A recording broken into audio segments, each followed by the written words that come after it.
Welcome to my video lecture on Basics of Signal Part 2.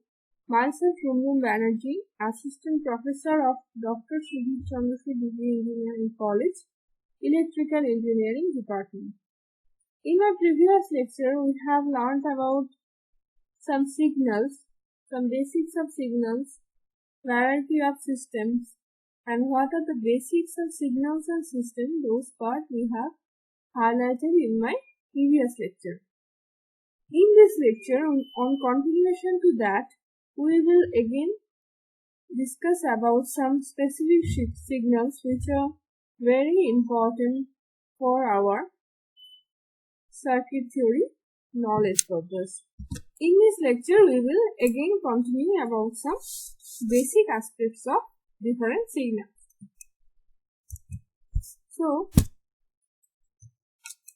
first we will start with some standard signals. There are some specific standard signals which can be created easily in the laboratory. Some of those standard signals are now we will discuss. So, this is the basic signal sin omega t and this is cos omega t.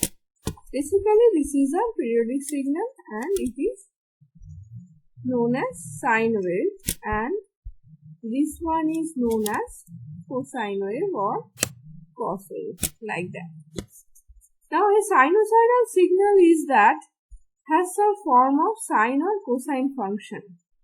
We consider a sinusoidal voltage, suppose Vm sin omega t, and Vm is the amplitude, omega t is the argument of the sinusoidal,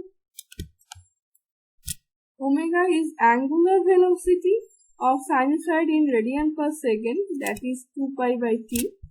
T is the time period. As the sinusoid is periodic in nature, it repeats its character itself.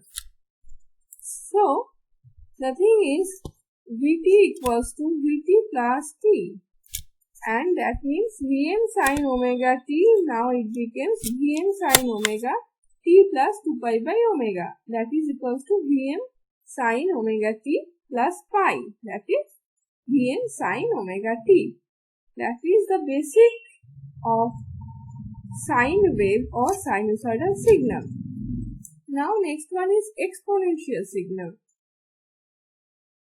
Exponential signal is basically a function of time that is defined as ft 0 minus 0 t get less than 0, that is k e to the power minus at when t greater than equals to 0, where k and a are some real constant. The reciprocal of a has dimension of time and is known as time constant, where tau is the time constant and that is defined as tau equals to 1 by a.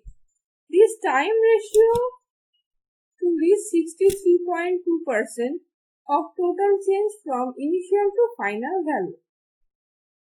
Now this is the example of exponential signal where function is k into e to the power minus at. This is the exponential signal. Next one, square wave signal. Square wave, we can see from the figure the shape is looking like a square. So this is known as square wave. With a periodic, this is also periodic signal. It repeats its period after the same time duration.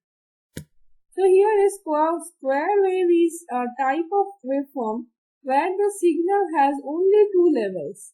The signal switches between this level at regular interval and switches instant. So here the square wave signal is showing,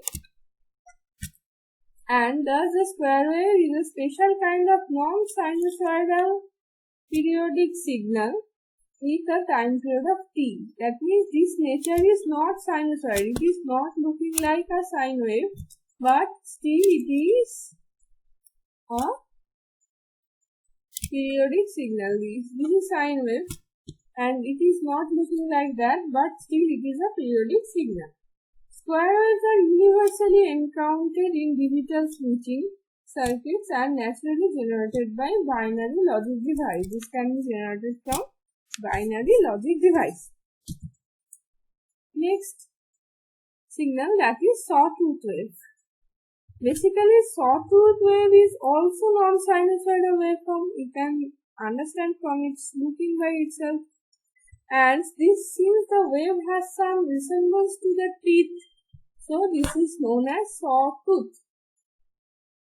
So it is looking like teeth, so the names also indicates tooth. In that way, the names given. In general, a sawtooth wave rises upward and then drops sharply. However, a sawtooth wave may also ramp downward and then rise sharply. Okay, this type of wave is known as reverse sawtooth wave or inverse sawtooth wave. That means sawtooth wave is combination of ramp signal with another gate signal. Like that way, it is a sawtooth wave forms. It can be reverse one also. That means if it is reversed, then it will be looking like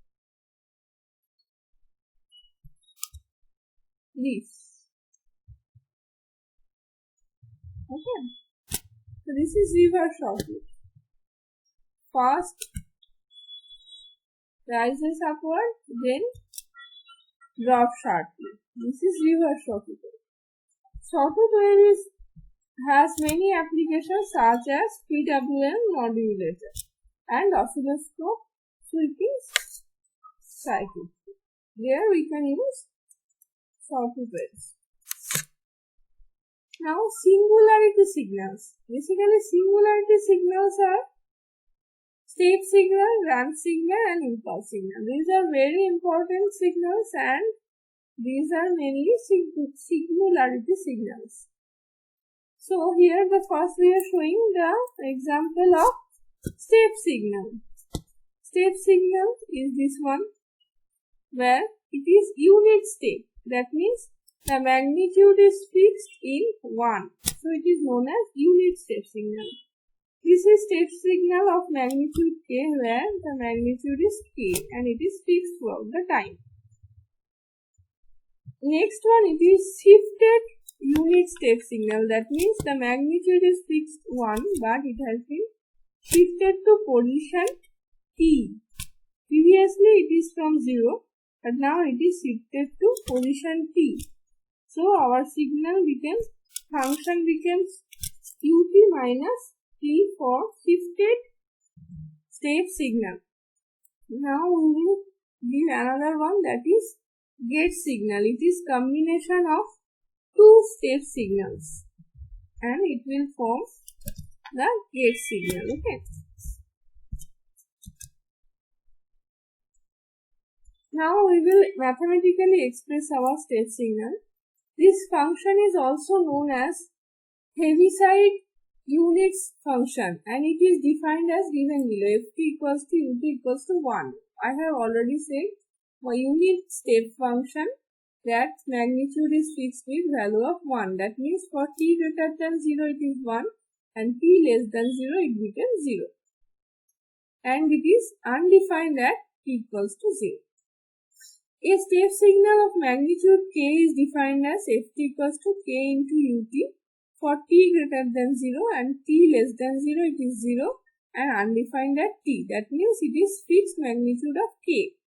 Now a shifted or delay unit step function, that means it is shifted to position t. So the signal becomes ut minus t equals to 1 for t greater than t and for t lesser than t it is 0. And another function called gate function can be defined as obtained from step function as follows, where gt equals to k into t minus t, ku t minus a minus ku t minus b. I have already said it is combination of two step signals. Here it is combination of two step signals with magnitude of k and it has been shifted to A position, another one shifted to B position. So the combination of two step signals forms the gate signal. Ramp signal. Next one. A unit ramp signal is basically its RT equals to T for T greater than equals to 0, and it is 0 for T lesser than 0. This is the mathematical basic expression for ramp signal. This is unit ramp signal, this one. Next, a ramp function with slope of k, this one. If a ramp function has slope of k, then its expression will be ft equals to k rt, that is equals to kt for t greater than equals to 0, and 0 it will be when t lesser than 0. Now I will tell about shifted ramp function. It has been time shifted to t. So, time shifted to t means the expression will be ft equals to rt, t minus t equals to t for t greater than equal to t, and it will be 0 when t lesser than t. So that means ramp signal we can also define into key part. One is for unit ramp signal, another was with fixed slope, and third one is shifted ramp signal. These signals we have defined. Next one is impulse signal. This function is also known as Dirac delta function. Dirac delta function is basically impulse signal, and it is denoted by delta t. This function is of a real variable t such that the function is 0 everywhere except at instant t equals to 0. This is a special type of function where in every instant it is 0 except at position t equals to 0. Physically it is a very sharp pulse, infinitesimally small with very large magnitude, the area under the curve being unity. That means at 0 instant the pulse is created and then it becomes 0. Consider a gate function here, and the combination of various gate functions we have seen here. The function compressed along the time axis and stretched along y-axis, keeping the area under pulse as unity as a greater than a tends to 0, and the value of 1 by a tends to infinity, and the resulting function is also known as impulse function. It is defined as delta t equals to 0 for t not equals to 0, and integration infinity to minus infinity delta t dt equals to 1, and also delta t equals to limit a tends to infinity 1 by a ut minus a equals to d dt of ut. That means combination of gate pulses, it can create a direct delta function or impulse function. So that much about our important different signals, and you can go through the book of A. Chakraborty in this regard, and other books are also there. In signals and system there are a large variation, large chapter is there. There is a separate subject also, signal and system, but for circuit theory purpose of knowledge, I am just tell you the basics of signal, and this will be very much helpful throughout, and it will be required the knowledge of basic of circuit theory, and this signal knowledge is important here. Thank you for listening my lecture.